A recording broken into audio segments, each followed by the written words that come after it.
Even ரொம்ப சக்ஸஸ்ஃபுல்லாக போயிட்டுருக்கு. மொய்டாய் ஸ்பாரிங் செஷன் முடிஞ்சு அகைன் ஆங்கிள் வலி ரொம்ப ஹெவியாக போயிட்டுருக்கு. எனிவே மக்களே, பின்னாடி க்ரன்ச்சஸ் போட்டிருக்கானுங்க. போயிட்டு க்ரன்ச்சஸ் முடிச்சுட்டு வந்து கண்டினியூ பண்ணுறேன். மக்களே, டே 21 ஓவர் ஆச்சு.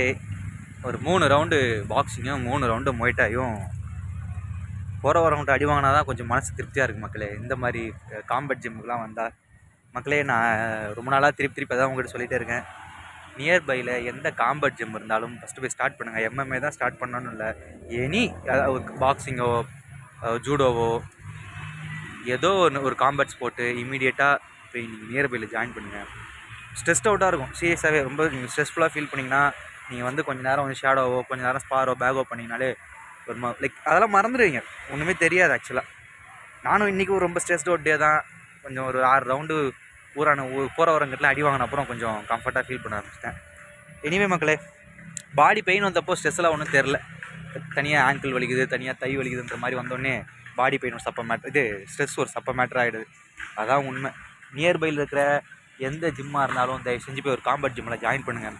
ஒரு நாளைக்கு ஒரு 1 ஹவராக ட்ரைனிங் போங்க மக்களே. அதுதான் மக்களே பெஸ்ட்டு எனக்கு தெரிஞ்சு. இன்னொரு 9 டேஸ் தான் இருக்குது, எப்படியும் முடிச்சிடுவேன். வந்ததுக்கு ஒரு ஃபைட்டை போட்டோம், சந்தோஷமாக அதில் ஜெயிச்சும் செஞ்சிட்டோம். எனிவே மக்களே, உங்கள் சப்போர்ட்டால் தான் அது நடந்துச்சு. நான் போயிட்டு நம்ம கணேஷ் ராஜ் ஏடிஎம்மில் போய் கேஷ் எடுத்து தரேன்னு சொன்னார். அவர்கிட்ட போய் முதல்ல கேஷ் எடுத்து வந்துட்டு உங்களுக்கு நாளைக்கு மீட் பண்ணுற மக்களே. ரொம்ப நன்றி சப்போர்ட்டுக்கு. தேங்க்ஸ் மக்களே. நாளைக்கு டே 22ல் பார்க்கலாம்.